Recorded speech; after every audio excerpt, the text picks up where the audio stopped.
મહુવા શહેરમાં આજે 3 ઇંચ વરસાદ ખાબકતા મહુવા શહેર થયું જળબંબાકાર। રસ્તા દેખાતા થયા બંધ અને રસ્તા પર નદીઓ વહેવા લાગી હતી। સ્થાનિક નગરસેવકો સામે લોકોમાં રોષ જોવા મળી રહ્યો છે અને નગરપાલિકા મહુવાની પ્રી મોન્સૂન કામગીરી ફક્ત ને ફક્ત કાગળ ઉપર જ થઈ હોય તેવા દ્રશ્યો આજે મહુવા શહેરમાં જોવા મળ્યા હતા।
એન્જિનિયર સાથે મેં વાત કરી તો એ કે પાણીનો અત્યારે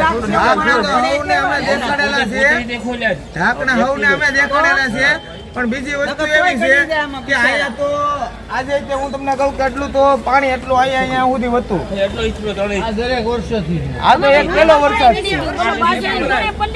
પાણીનો નિકાલ થઈ રહ્યો છે એ અમે જોયું કોરી હોય બરોબર છે। એ પાણીની ભરાવી ખાલી કચરા ક્યારે દીવાડે ભર્યા હોય કચરા ક્યારે ભર્યા હોય। હવે આ બધાની દુકાન છે ને બધાની દુકાનમાં પાણી ગળી ગયું।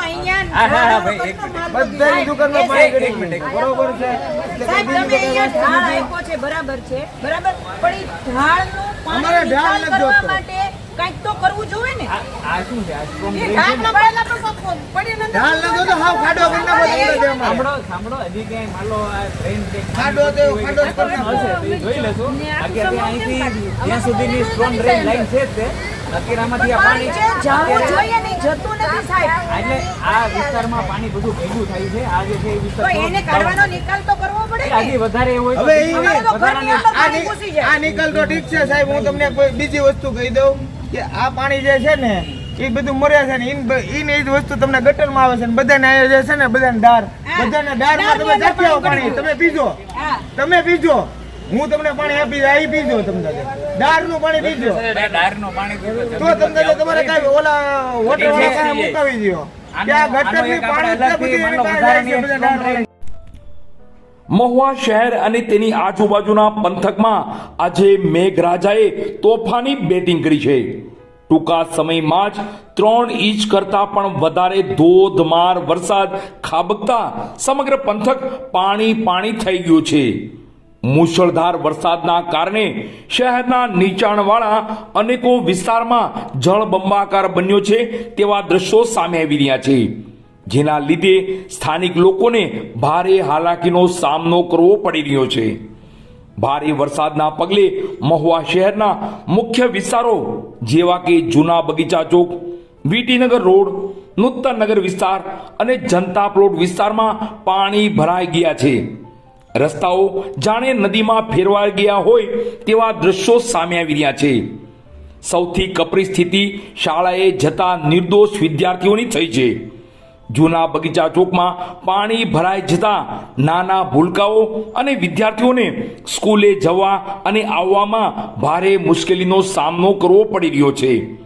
વાહન ચાલકોના વાહનો પણ પાણીમાં બંધ પડી જતા ટ્રાફિક જામની સમસ્યા સર્જાય છે। ધોધમાર વરસાદે સ્થાનિક નગરપાલિકાના વહીવટની પોલ ખોલી નાખી છે।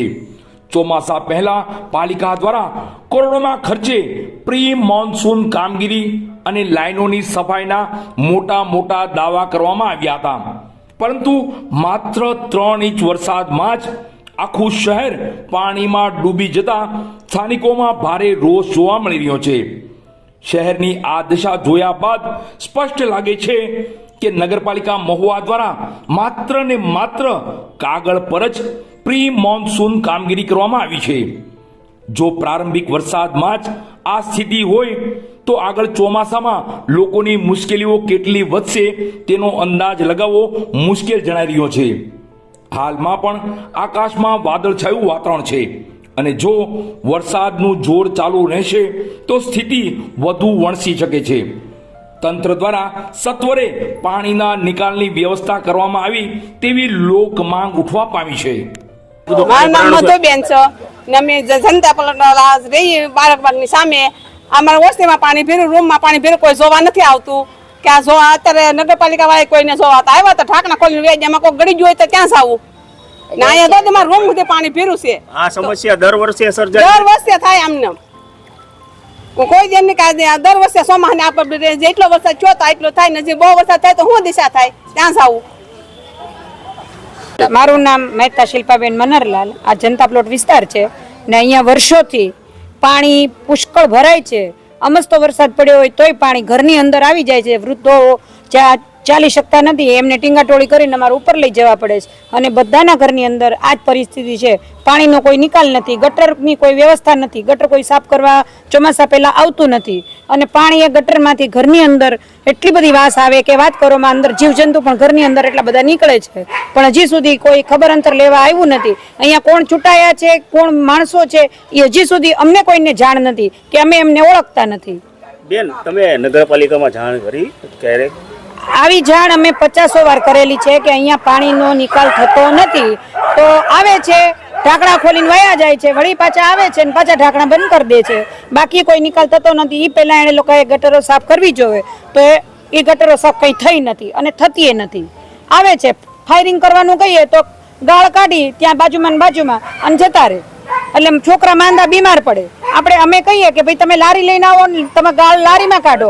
વરસાદમાં તમારે કેવી તકલીફ પડી? વરસાદમાં અતિશય તકલીફ. ઘરની અંદર સુધી પાણી હતું જે અત્યારે હમણાં જ ઉતર્યું કે 10-15 મિનિટ થઈ હશે અને પછી અમે સાફ કરીને અહીંયા બહાર બેઠા બધા 100 ના ઘર પાસે.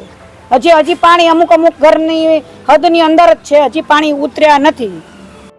નહીં આપણે અહીંયા જે છે એક તો ઓલો અહીંયા જોબ એક જાતનો છે કે બધો પાણી જે છે વિસ્તારનો અહીં થઈને અને એનો નિકાલ થતો હોય છે અને એક તો થોડા ટાઈમમાં અહીંયા વરસાદ અત્યારે 1.3 ઇંચ ઉપર વરસાદ પડ્યો છે અને અત્યારે સ્ટ્રોમ ડ્રેઇન છે એ અત્યારે જોયું તો એમ બંધ નથી, પાણીનો નિકાલ થઈ રહ્યો છે, ધીમો થયો છે. હવે ભવિષ્યમાં કદાચ વધારાની કોઈ ડ્રેન નાખવાની થતી હોય તો એને અમે આયોજનમાં લેશું અને આ બધું જોવા માટે જ આજે વિઝિટ માટે અમે આવ્યા છીએ.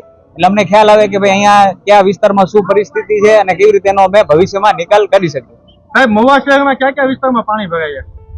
એક તો આ તમે જોઈ રહ્યા છો કે આટલો જે રોડ નો ભાગ છે એ થોડોક ડાઉનમાં છે. ક્યાંક આસોપાલવ સ્ટેશનરી પાસે ગાંધીબાગ છે ત્યાં પણ એક લોકેશન ઉપર ભરાતું હોય પણ 1 કલાકમાં ઉતરી જતું હોય છે.